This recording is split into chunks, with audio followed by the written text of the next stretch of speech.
Hello friends, welcome back to Mansi study channel. दोस्तों, आज है 28 अगस्त 2024 और 28 अगस्त 2024 से रिलेटेड करंट अफेयर्स के जितने भी क्वेश्चन बन सकते हैं आज की क्लास में सारे क्वेश्चन को कवर करेंगे और हर क्वेश्चन से रिलेटेड इंपॉर्टेंट पॉइंट भी मैं आपको बताऊंगी। तो आप लोग पूरा क्लास बहुत ध्यान से देखिएगा।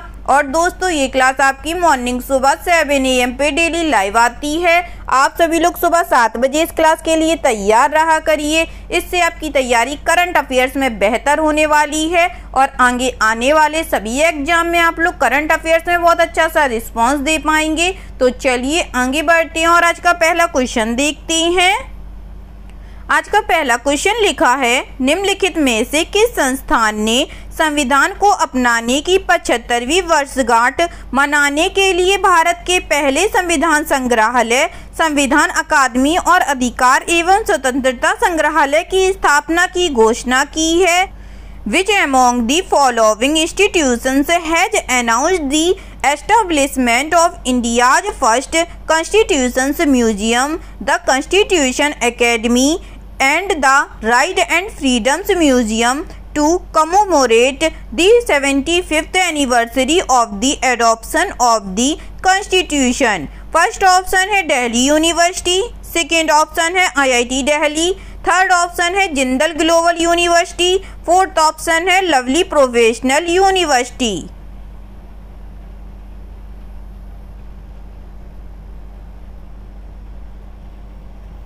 जल्दी से बताइएगा फ्रेंड्स, इस क्वेश्चन का राइट आंसर क्या हो जाएगा? इस क्वेश्चन का जो राइट आंसर हो जाएगा फ्रेंड्स, वह है हमारा option number C, Jindal Global University. चलिए इससे रिलेटेड इंपॉर्टेंट पॉइंट पढ़ते हैं। OP Jindal Global University Bharat के संविधान को अपनाने की 75वीं वर्षगांठ के अवसर पर भारत का पहला संविधान संग्रहालय शुरू करने के लिए तैयार है। संविधान अकादमी और अधिकार एवं स्वतंत्रता संग्रहालय नामक संग्रहालय का उद्घाटन 26 नवंबर 2024 को JGU परिसर में किया जाएगा। संग्रहालय का उद्देश्य संविधान के रहस्यों को उजागर करना और इसे व्यापक दर्शकों के लिए सुलभ बनाना है।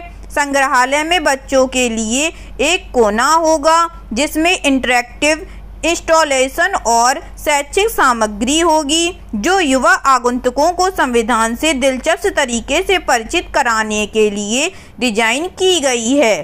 ठीक है दोस्तों, चलिए आगे बढ़ते हैं। नेक्स्ट क्वेश्चन देखते हैं। नेक्स्ट क्वेश्चन लिखा है फ्रेंड्स, अगस्त 2024 में कॉरपोरेट मामलों के मंत्रालय के सचिव के रूप में किसने पदभार ग्रहण किया है? In August 2024, who has assumed charge as secretary to the Ministry of Corporate Affairs?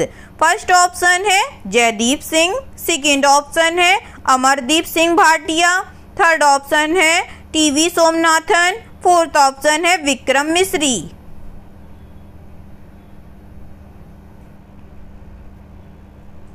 जल्दी से बताइएगा दोस्तों, अगस्त 2024 में कॉरपोरेट मामलों के मंत्रालय के सचिव के रूप में किसने पदभार ग्रहण किया है? इस क्वेश्चन का जो राइट आंसर हो जाएगा फ्रेंड्स, वह है हमारा option number B, Amardeep Singh Bhatia ने।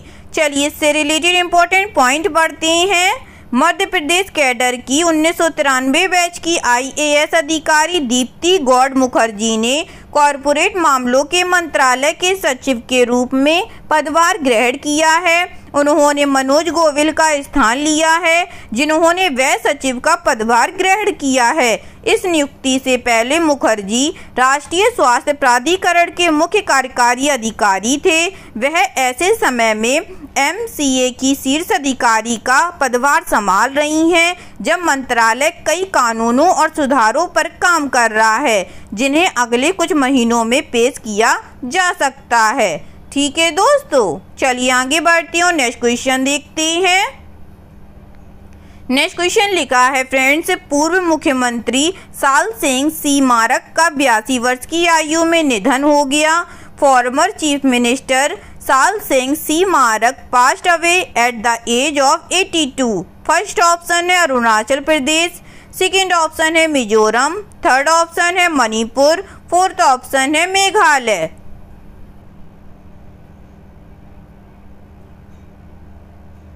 जल्दी से बताइएगा फ्रेंड्स, इस क्वेश्चन का राइट आंसर क्या हो जाएगा। इस क्वेश्चन का जो राइट आंसर हो जाएगा दोस्तों वह है हमारा ऑप्शन नंबर डी, मेघालय। चलिए इससे रिलेटेड इंपॉर्टेंट पॉइंट पढ़ते हैं। मेघालय के पूर्व मुख्यमंत्री साल सिंह सीमारक का 82 वर्ष की आयु में निधन हो गया। 1993 में मारक 5 वर्ष का कार्यकाल पूरा करने वाले राज्य के पहले मुख्यमंत्री बने। उन्होंने 1998 में सबसे कम समय 12 दिनों के लिए मुख्यमंत्री का पद संभाला था, जब कांग्रेस के नेतृत्व वाला गठबंधन टूट गया था। उन्होंने 2003 में राज्य कांग्रेस प्रमुख के रूप में भी कार्य किया। ठीक है दोस्तों, चलिए आगे बढ़ते हैं, नेक्स्ट क्वेश्चन देखते हैं। नेक्स्ट क्वेश्चन लिखा है फ्रेंड्स, किस देश के उद्योग और उन्नत प्रौद्योगिकी मंत्रालय ने औद्योगिक कौशल और क्षमताओं के विकास का समर्थन करने के लिए संयुक्त राष्ट्र औद्योगिक विकास संगठन के सहयोग से औद्योगिक क्षमता केंद्र के शुभारंभ पर अपने ब्रिक्स समकक्षों के साथ भाग लिया? Which country's Ministry of Industry and Advanced Technology participated with its BRICS counterparts at the launch of the Industrial Capability Center in collaboration with the United Nations Industrial Development Organization to support the development of industrial skill and capabilities? First option है रसिया, second option है China, third option है UAE, fourth option है India.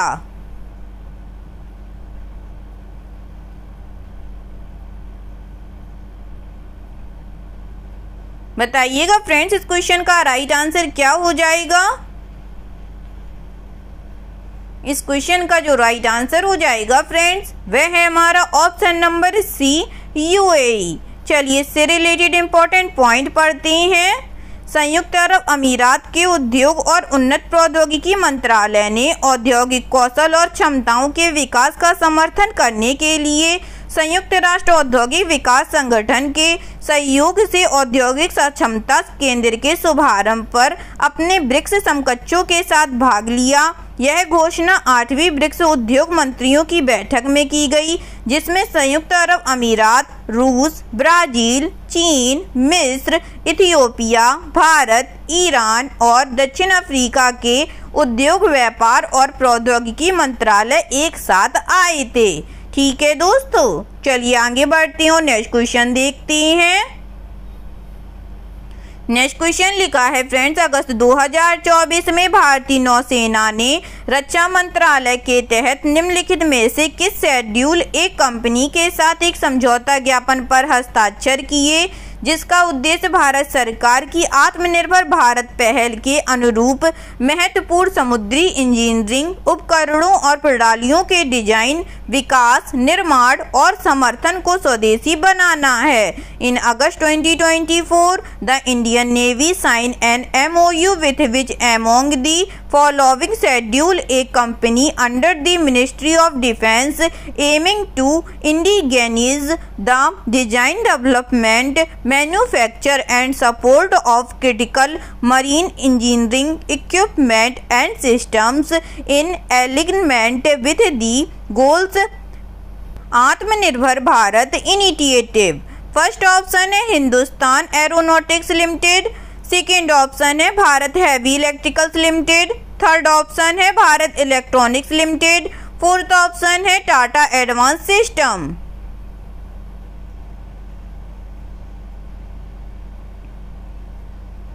बताइएगा friends, इस question का right answer क्या हो जाएगा।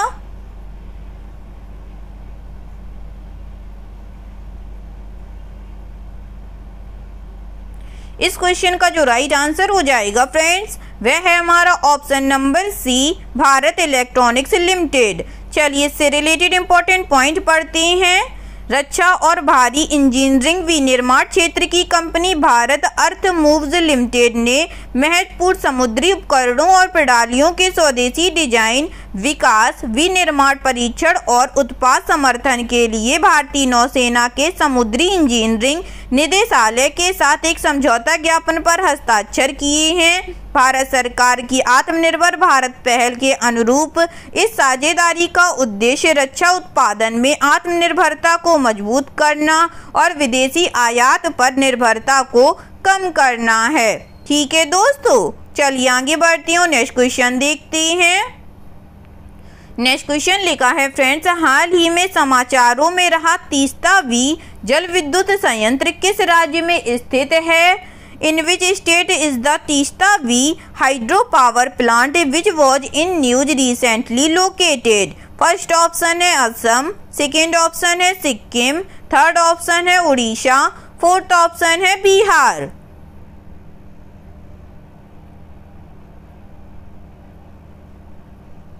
बताइएगा फ्रेंड्स, हाल ही में समाचारों में रहा तीस्ता वी जल विद्युत संयंत्र किस राज्य में स्थित है?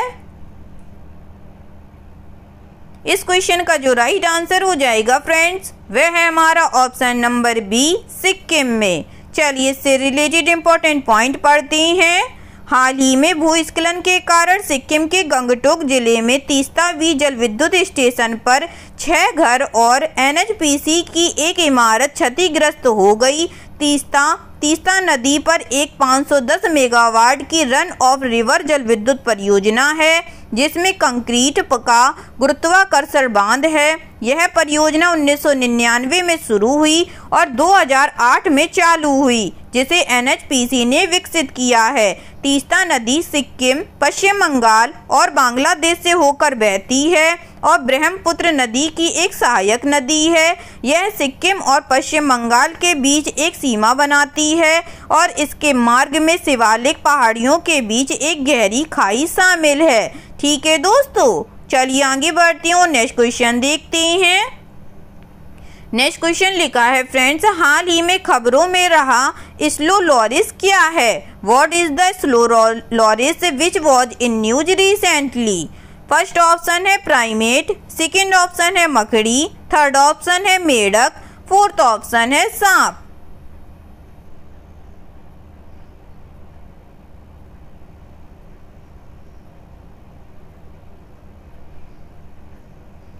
जल्दी से बताइएगा फ्रेंड्स, हाल ही में खबरों में रहा स्लो लॉरिस क्या है? इस क्वेश्चन का जो राइट आंसर हो जाएगा फ्रेंड्स, वह है हमारा ऑप्शन नंबर ए, प्राइमेट। चलिए इससे रिलेटेड इंपॉर्टेंट पॉइंट पढ़ते हैं। असम के शिमला बागान में ग्रामीणों के एक दुर्लभ और लुप्तप्राय प्राइमेट स्लो लॉरिस को देखा। स्लो लॉरिस दक्षिण और दक्षिण पूर्व एशिया में पाए जाने वाले विषैले प्राइमेट हैं, जो ज़्यादातर पेड़ों पर रहते हैं। स्लो लॉरिस की 9 प्रजातियां हैं, जिनमें बंगाल स्लो लॉरिस भी शामिल है, जिसे IUCN रेड लिस्ट में लुप्तप्राय के रूप में सूचीबद्ध किया गया है। बंगाल स्लो लॉरिस को भारत के वन्यजीव संरक्षण अधिनियम 1972 के तहत कानूनी रूप से संरक्षित किया गया है। भारत में बंगाल स्लो लॉरिस केवल पूर्वोत्तर क्षेत्र में पाया जाता है। ठीक है दोस्तों, चलिए आगे बढ़ती हूँ, नेक्स्ट क्वेश्चन देखते हैं। नेक्स्ट क्वेश्चन लिखा है फ्रेंड्स, हाल ही में कौन सा देश यूरोपीय संघ के साथ ऑनलाइन कट्टरपंथ पर एक सम्मेलन की सह मेजबानी कर रहा है? Which country is recently co-hosting a conference on online radicalization with the European Union? First option है जापान, सेकेंड ऑप्शन है चाइना, थर्ड ऑप्शन है इंडिया, फोर्थ ऑप्शन है फ्रांस।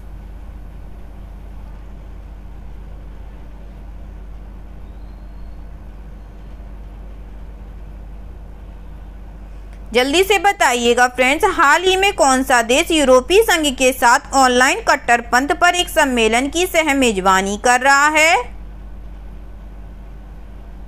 इस क्वेश्चन का जो राइट आंसर हो जाएगा फ्रेंड्स, वह है हमारा ऑप्शन नंबर सी, इंडिया। चलिए इससे रिलेटेड इंपॉर्टेंट पॉइंट पढ़ते हैं। भारतीय यूरोपीय संघ के साथ ऑनलाइन कट्टरपंथ पर एक सम्मेलन की सह मेजबानी कर रहा है। यह सहयोग अंतर्राष्ट्रीय स्तर पर ऑनलाइन कट्टरपंथ को संबोधित करने की आवश्यकता को रेखांकित करता है। यूरोपीय संघ 27 सदस्य देशों का एक महत्वपूर्ण राजनीतिक और आर्थिक संघ है जो मुख्य रूप से यूरोप में है। 449 मिलियन से अधिक लोगों और 2022 में वैश्विक सकल घरेलू उत्पाद में लगभग 1/6 हिस्से का योगदान देने के साथ यूरोपीय संघ इस पहल में एक प्रमुख वैश्विक भागीदार है। ठीक है दोस्तों, चलिए आगे बढ़ते हैं, नेक्स्ट क्वेश्चन देखते हैं। नेक्स्ट क्वेश्चन लिखा है फ्रेंड्स, हाल ही में वैज्ञानिकों ने किस ग्रह पर तरल पानी का भंडार खोजा है? Recently on which planet have scientist discovered reserves of liquid water? First option है बुध, सेकंड ऑप्शन है मंगल, थर्ड ऑप्शन है शुक्र, फोर्थ ऑप्शन है बृहस्पति।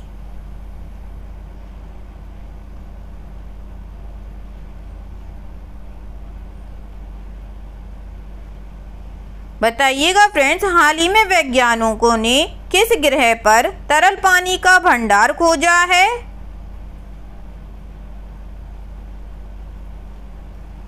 इस क्वेश्चन का जो राइट आंसर हो जाएगा फ्रेंड्स, वह है हमारा ऑप्शन नंबर बी, मंगल ग्रह पर। चलिए इससे रिलेटेड इंपॉर्टेंट पॉइंट पढ़ते हैं। एक अध्ययन में मंगल ग्रह की चट्टानी सतह के भीतर बड़ी मात्रा में तरल पानी पाया गया, जो ग्रह को समझने में एक बड़ी सफलता है। ध्रुवों पर ज्ञात बर्फ से परे मंगल की सतह पर तरल पानी का यह पहला सबूत है। कैलिफोर्निया विश्वविद्यालय के वैज्ञानिकों द्वारा मंगल ग्रह के मध्य क्रस्ट में तरल पानी शीर्षक वाला अध्ययन proceedings of the national academy of sciences में प्रकाशित किया गया था। यह खोज मंगल के जल चक्र, जलवायु, इतिहास और जीवन की संभावना के बारे में ज्ञान बढ़ा सकती है। पानी 10 से 20 किलोमीटर गहराई पर स्थित है। माना जाता है कि यह अरबों साल पहले सतह से रिसकर आया था। यदि यह पानी फैला हुआ है तो यह मंगल पर 1 से 2 किलोमीटर गहराई तक समुद्र को भर सकता है। ठीक है दोस्तों, चलिए आगे बढ़ते हैं और आज का लास्ट क्वेश्चन देखते हैं। आज का लास्ट क्वेश्चन लिखा है फ्रेंड्स, भारत श्रीलंका संयुक्त सैन्य अभ्यास मित्र शक्ति का 10वां संस्करण जो 25 अगस्त 2024 को संपन्न हुआ, कहां आयोजित किया गया था? Where was the 10th edition of India-Sri Lanka joint military exercise मित्र शक्ति which concluded on August 25, 2024 held? First option है पुणे भारत, सेकेंड ऑप्शन है कोलंबो श्रीलंका, थर्ड ऑप्शन है army training school Maduru Oya Sri Lanka, fourth option है नई दिल्ली भारत।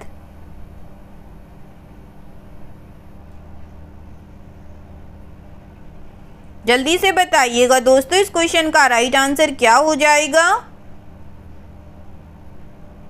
इस क्वेश्चन का जो राइट आंसर हो जाएगा फ्रेंड्स, वह है हमारा option number C, army training school Maduru Oya Sri Lanka. चलिए इससे रिलेटेड इंपॉर्टेंट पॉइंट पढ़ते हैं।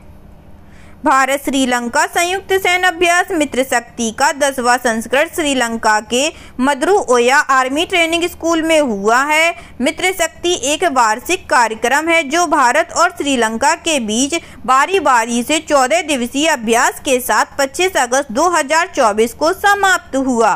ठीक है दोस्तों, आई होप आज के सभी क्वेश्चन आप लोगों को बहुत अच्छे लगे होंगे फ्रेंड्स, और सभी क्वेश्चन से रिलेटेड इंपॉर्टेंट पॉइंट के नोट्स भी आप लोगों को बहुत अच्छे से समझ में आए होंगे। एग्जाम के नज़रिए से दोस्तों क्लास बहुत हेल्पफुल रही होगी आप लोगों के लिए। अगर आप लोगों को क्लास अच्छी लगी और सारे फैक्टों को आप लोगों ने अच्छे से समझा हो तो प्लीज़ इस क्लास को लाइक कीजिएगा, शेयर कीजिएगा और आपके अपने चैनल मानसी स्टडी चैनल को सब्सक्राइब कीजिएगा। थैंक यू सो मच दोस्तों।